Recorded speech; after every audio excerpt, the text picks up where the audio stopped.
Padayon tamong gidasig maigsoon sa dili pa nga atong message na paggamit gid mo sa Ginoo alang sa salvation, especially sa inyong mga relatives, mga igsoon diri.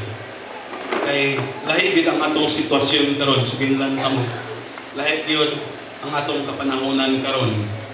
Kung kaniya ato nagsulti ang James chapter 5 verse 9, the judge standing at the door, in aron sa atong kapanahonan, anytime gayon pagkapalit sa Ginoong Hesus. So, ayaw mo kaulaw inyong mga kauban sa panimalay, inyong mga relatives, so sultihin gayon sa pagpangandam sa atong pagbalik sa atong buhig na Dios.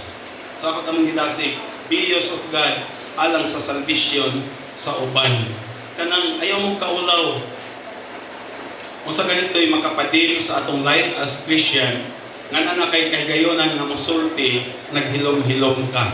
Kung sa'y makapadil sa atong life as Christian, nga kanang gidasig ka na sa Holy Spirit, nga sulti siya, o nagpabilin ka, nga nagpakahilom. So, billions of God, ako tamong gidasig igsoon, isulti ang pagbalik sa Ginoo ngadto sa daghanang inyong mga relatives. Tuo mo sila sa dili, kung sa kamay butang, gamit ka sa Ginoo, aron nasultihan sila. Salamat sa atong buhig nga Dios. Kining sa New Testament mga igsoon, doon ay 27 ka mga books. Amen ba? Sa Old Testament, doon ay 66 ka mga books. Dahil sa New Testament, doon ay 27 ka mga books. No? From Matthew to Revelation. Dayon, musulti ko ni anak mga igsoon, nga upat ka mga books nga nasa New Testament nga nasulat ni Apostle Paul. So, kung sa man siya ng mga books nga nasulat ni Apostle Paul in the New Testament, Ephesians, remember ha? Ephesians, Philippians, Colossians, and Philemon. No? Doon ay 13 ka mga i-consider nila kang Paul na writings, pero unclear pa siya, katong 13.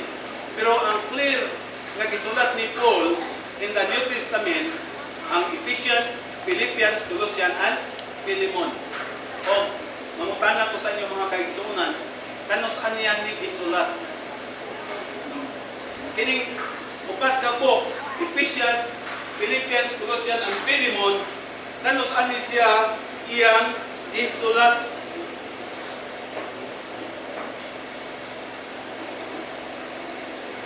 Isulat ni siya ni Paul mga kaigsuunan during in his pagka-preso, in his prison time. Iyang isulat ni siya ng mga books during nga na-preso siya. Wala siya nagbakasyon. No, ako ni siya gisulti sa inyo kay mo ni siya ikuan sa atong message karon. Isulat niya niyang upat ka books. Wala siya nagbakasyon. Wala siya to asa beach. Wala siya nagsuroy-suroy or asang kapita. Isulat niya pining maong upat ka mga books in the New Testament na siya sa prisuhan. Ug gani magwander pa ang imong mind. Kanong magwander man ang imong mind? No? Nakasulat si Paul while tuwa sa prison, isulat siya, kung basali mo na siya ng mga books, may pasalamat siya sa buhay ng Diyos. Dayon, while tuwa sa prisuhan, wala siya nagpagulbul ha. No? While tuwa sa prisuhan, magwander, grabe ang imong mind ba? No? Tuwa siya sa prisuhan, nagsulat siya, nagpasalamat siya sa Diyos, kung sa pagyod, nag-testify siya sa kamaayos sa Diyos, kung sa pagyod, nagsulat siya, tuwa siya sa prisuhan, nagtasig siya. No? Nag-encourage siya. Kung kalabang ibutang nato ang atong ikaw no, ibutang nato atong kaugalingon, kalabang naka ni anang maong sitwasyon nga napreso ka, ibutang nimo imong kaugalingon. Siguro di ka makasulat og pagpasalamat sa Dios. Siguro di ka